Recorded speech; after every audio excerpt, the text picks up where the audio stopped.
A new, important era is about to begin. Welcome back to Palace Mad Mason. Hello everybody, welcome back to the channel. Today is the vlog between Crystal Palace and Burnley at Selhurst Park. Oliver Glasner's first game in charge of Crystal Palace, and boy am I excited to vlog this one. This has probably been the most excited I've been all season to make a video, because we've seen drab football under Roy Hodgson this season, and that's being polite, let's be honest. Oliver Glasner was confirmed on Monday before the game against Everton, where we drew 1-1 in Ray Lewington's last game in the dugout as Crystal Palace assistant manager. So I want to thank him for his services, as well as Roy Hodgson, because he was passionate as well, if not more passionate than Roy Hodgson. So I want to thank him for his services as well. The mood surrounding Crystal Palace this week has been incredibly positive, with Glasner coming out and saying he likes to wear casual wear, so he likes to remain professional. He wants goals. He wants attacking style of football. Whether that's him playing free at the back, I don't know. How is that going to work with left midfielders, unless if you don't play Jeffrey Schlupp, it's going to have to be Mitchell there, but he's never really played there unless of when he's played for England, but that was ages ago now. So let's see how we fare. Now, this is a good but very important game for Glasner to start as Palace manager at home to a struggling Burnley side managed by former Manchester City Premier League winner Vincent Kompany. They are struggling badly. They've got 13 points, 19th place, level on points with a Sheffield United side who have conceded 65 goals already this season. Not looking good for Burnley. We beat them 2-0 in the reverse fixture, which was in fact the last time Crystal Palace won an away Premier League fixture, or in any competition for that matter. The only negativity surrounding Glasner is that he came out and said he's not a magician, comparing himself to David Copperfield. I thought that was quite funny. But the trouble is that I can see what he means, because Palace still are without Eze, Guehi and Elise for this game. Now, I've been hearing rumours that Eze will be back for Tottenham next week, and I'm not being funny, we need all the help we can get in that game. So I'm glad he's back for that one. It's a massive game today, it really, really is. Crystal Palace are 5 points above the relegation zone at home to a Burnley side who are 12 points below us. I'm expecting 3 points, nothing more. And for Glasner and his coaching staff, and for his first game, I'm hoping and wishing him all the best. Let's get to Selhurst for a very exciting game. Here we are, Glasner's first team lineup.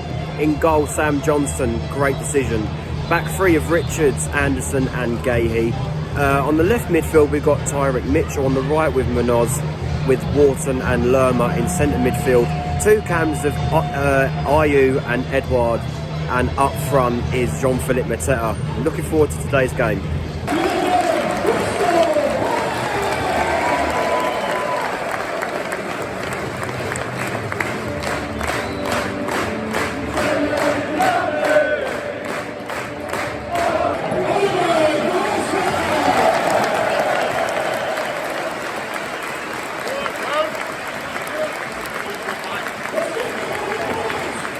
Started really well, had a few corners.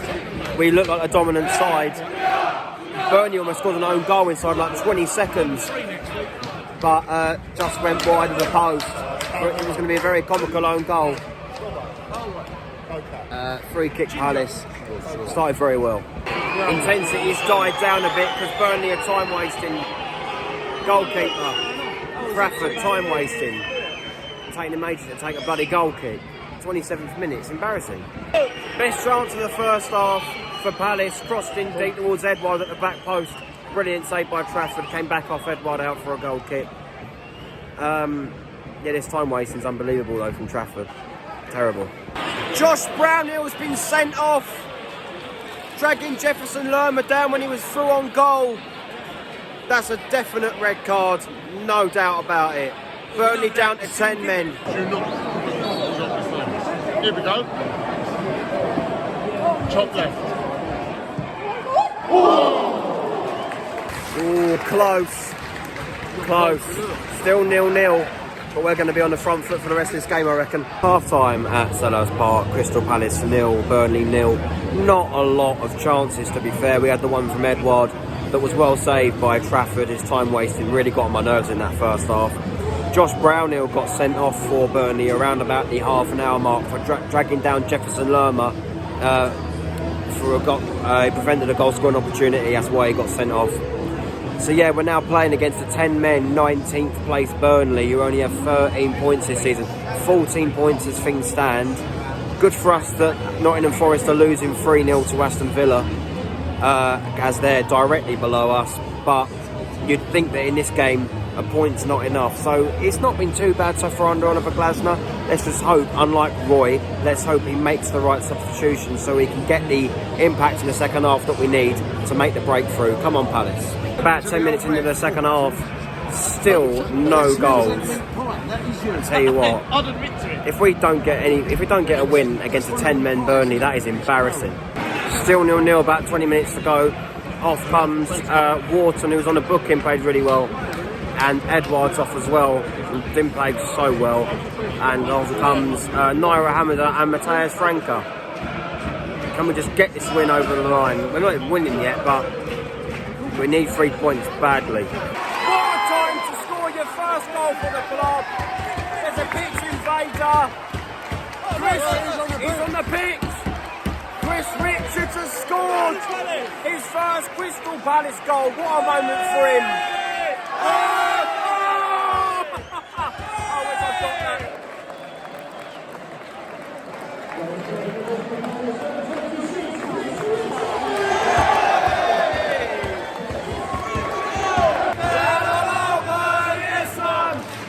Glad all over, baby. The first goal of the Oliver Glasner era, scored by Chris Richards, his first goal for the club. Get in there. This is beautiful play.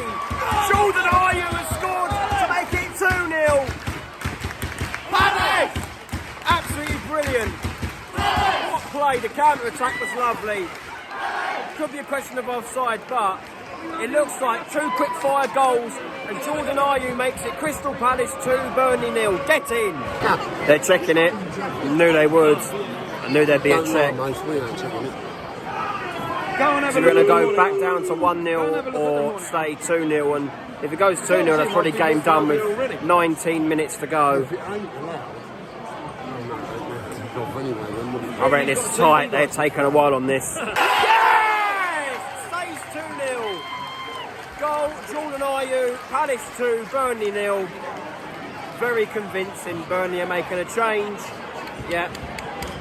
2-0 Palace. It looks like now it's a Palace penalty. There's been so much action in this last 5 minutes. França went through, had one defender to beat, defender wiped him out. It looks like Mateta's taking this penalty. Mateta will take this penalty to make it 3-0.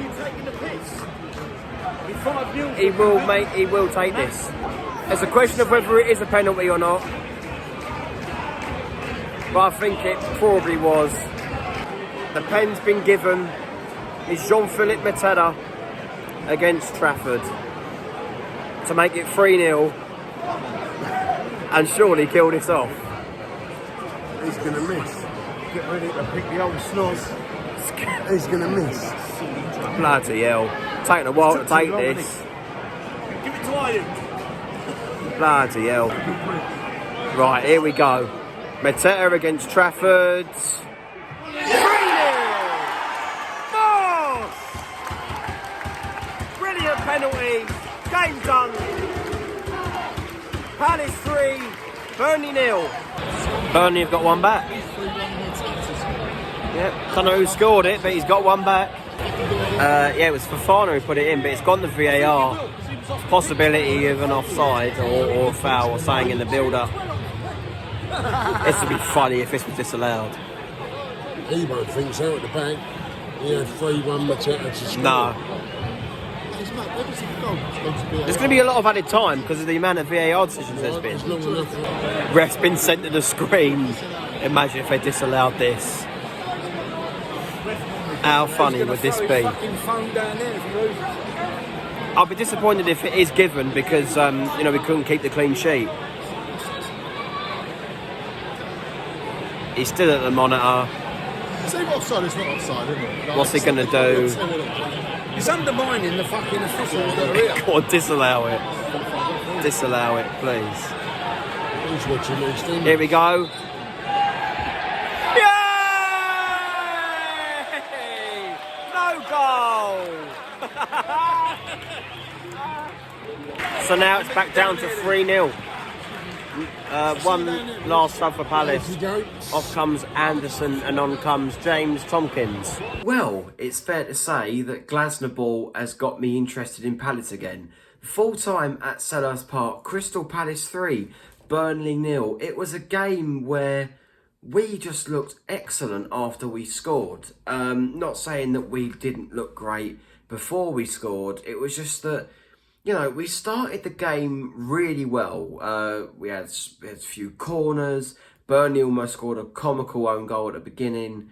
You know, we had a few shots, few tame shots on goal, few shots sort of over the bar. And I thought, yeah, let's keep this intensity up. And then the intensity sort of went a bit more flat.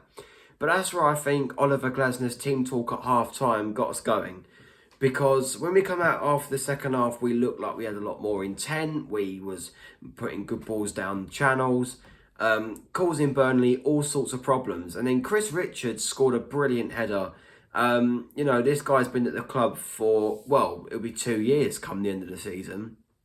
And he's barely had a sniff of goal. But that was a brilliant header at the back post to put Crystal Palace in front. Oliver Glasner's first goal, you know, in charge of Crystal Palace. And it was a really good one. Very good header.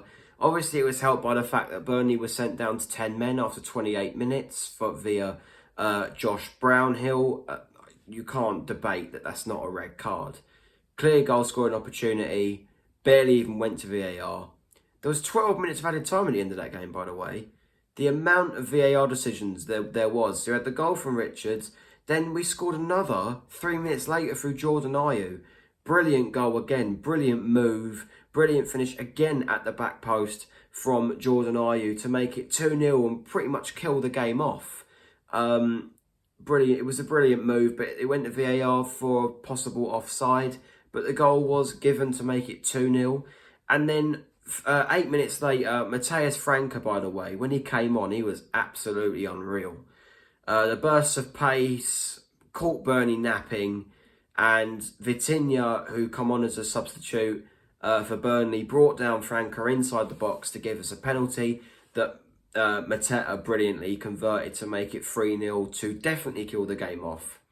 Burnley did have a sniff of a consolation when Fofana scored a tap-in to make it 3-1, but disallowed by VAR for offsides. There was 3 VAR decisions in a matter of probably about 16, 17 minutes. But the stats, right? So it was our first win at home against Burnley since December 2018. And that's been a long time coming. So I'm really proud of the team. We are currently up to 13th. That might not ring true. If Bournemouth were to get a shock point at home to Man City, it would change. But right now, we are 13th in the Premier League as I make this video. 4 points behind Fulham, who are 12th. We are now 8 points above the relegation zone. It's good to have that bit of breathing space for once. But our next game is away against Spurs, who we don't like. Tottenham. We don't like Tottenham away. It's one of those where you sort of have to say goodbye to 3 points straight away. Because in our 11-year stay in the Premier League, we've only ever once got a point out of Tottenham, and that was at the old White Hart Lane. Every other time, we've come away as losers in that game. So, you know, I'm not looking forward to it. Obviously, Tottenham don't have the best form at the moment under Ange Postecoglou, and obviously I think Glasner will be keen to keep his record, 100% record. Obviously, it's a perfect start for Glasner. But yeah, full time, 3-0, very happy with it. Burnley don't look great. I'm not going to lie. They looked defensively okay before we scored, and after we scored, they fell apart. So yeah, I think it's going to be a long end to the season if you're a Burnley fan watching this video. Anyway, full time, 3-0. Like, share and subscribe. And I'll see you guys next time for the maybe a preview or definitely the review for the game away at Spurs next Saturday. Like, share, subscribe. Goodbye, people.